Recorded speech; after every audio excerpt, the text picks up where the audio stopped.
Good morning my dear students. दोस्तों, हम लोगों ने स्ट्रक्चर ऑफ एटम जब हम लोग पढ़ रहे थे तो हमने लास्ट हेडिंग पढ़ा था ब्लैक बॉडी रेडिएशन। दोस्तों, उस हेडिंग को आगे बढ़ाते हुए स्ट्रक्चर ऑफ एटम में हम आगे बढ़ते हैं और पढ़ते हैं दोस्तों डुअल नेचर ऑफ मैटर। दोस्तों, डुअल नेचर ऑफ मैटर की बात करते हैं। तो जब हम बात करते हैं दोस्तों डुअल नेचर ऑफ मैटर की, तो ये जान लें कि इस कंसेप्ट को दिया किसने था। इस कंसेप्ट को दोस्तों लुइस डी ब्रॉगली साहब ने दिया था। ब्रॉगली साहब ने इस कंसेप्ट को दोस्तों दिया हुआ था।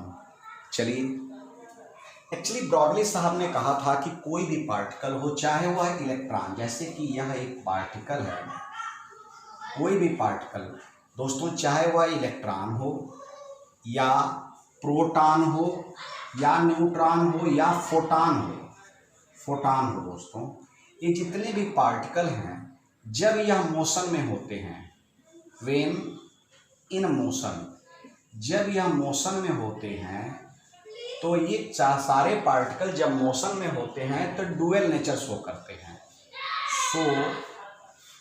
डुअल नेचर, चलो भैया, तो डुअल नेचर को शो करते हैं। अब इसको ऐसे समझिए, particle associated in motion, particle associated in motion is represented by a equation given by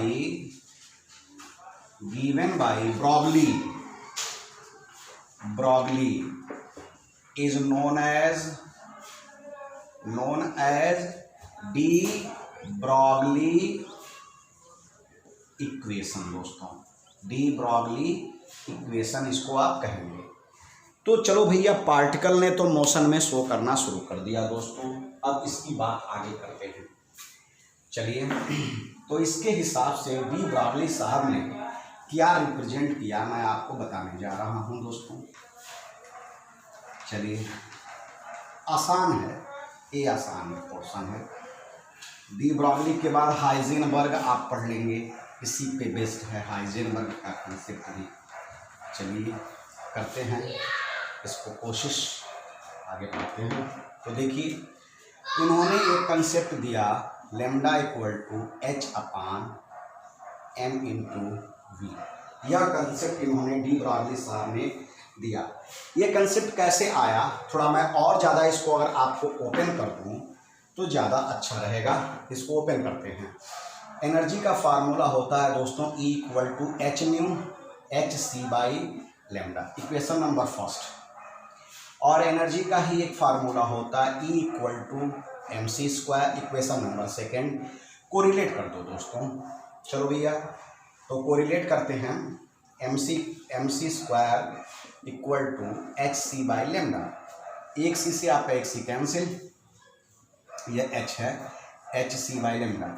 एक सी से एक सी कैंसिल, तो यहाँ बचा m इंटू सी, यहाँ बचा h बाई लेमडा। चलो भैया, अब हमारा फार्मूला क्या आने वाला है, लेमडा को मैं इधर ले जा रहा हूँ। Lambda equal to h upon m into C, यह हमारा फार्मूला आ गया है। वह किस पार्टिकल के लिए आया जो स्पीड ऑफ लाइट से चलती है। सी मतलब क्या है दोस्तों, स्पीड ऑफ लाइट से।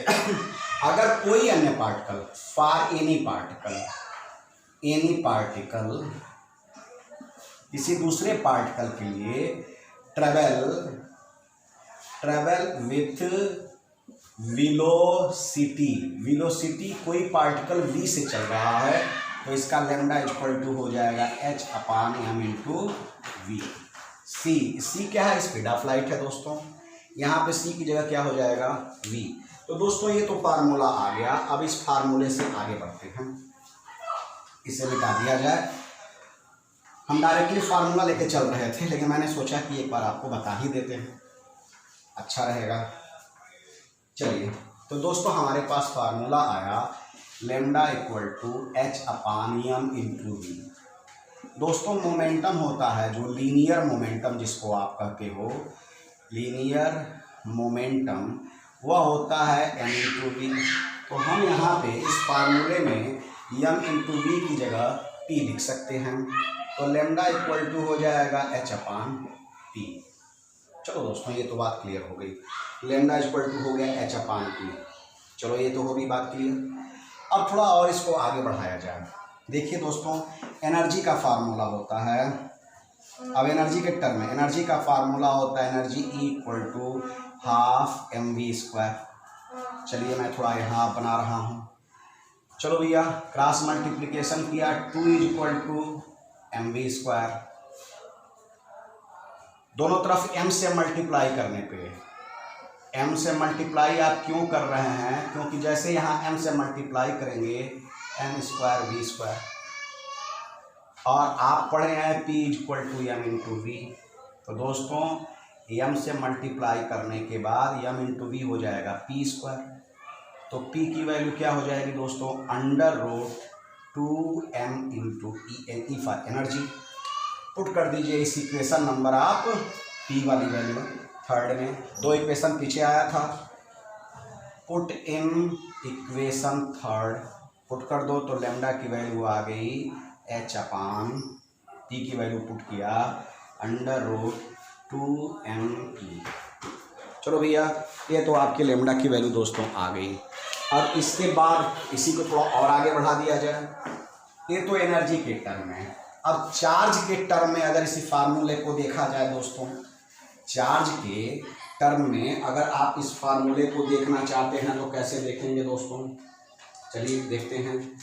दोस्तों जब आप एनर्जी, काइनेटिक एनर्जी को चार्ज के टर्म में पढ़ते हैं, इन केस ऑफ चार्ज, क्यों क्या है चार्ज है, in case of charge, charge में तो क्यू चार्ज है, यहाँ पे क्यू आपका हो गया दोस्तों चार्ज, और ये वाला भी, इसको मैं कैपिटल ऐसे कर दूं, ये वाला भी है potential, potential.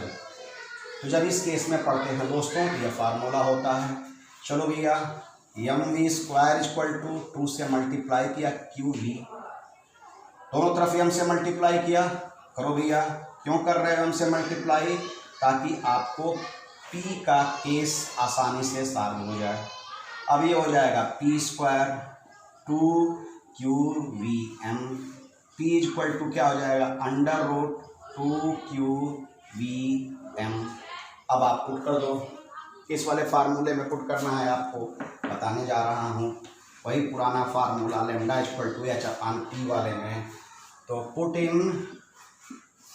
In equation lambda equal to H upon P. तो lambda equal to H upon P की वैल्यू क्या है आपकी आई हुई 2 Q for charge V M for मास।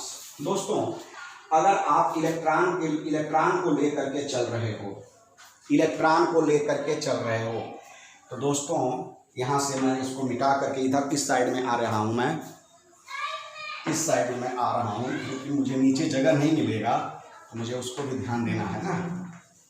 हाँ दोस्तों, अगर आप इलेक्ट्रॉन के लिए चल रहे हो, इस इक्वेशन को आप बना लो, चौथा पांचवा जो भी होगा इक्वेशन फॉर इलेक्ट्रॉन, इलेक्ट्रॉन के लिए अगर आप चल रहे हो दोस्तों, तो लैम्डा की वैल्यू क्या हो जाती है? एच की वैल्यू होती है 6 इंटू 6 इंटू 10⁻34।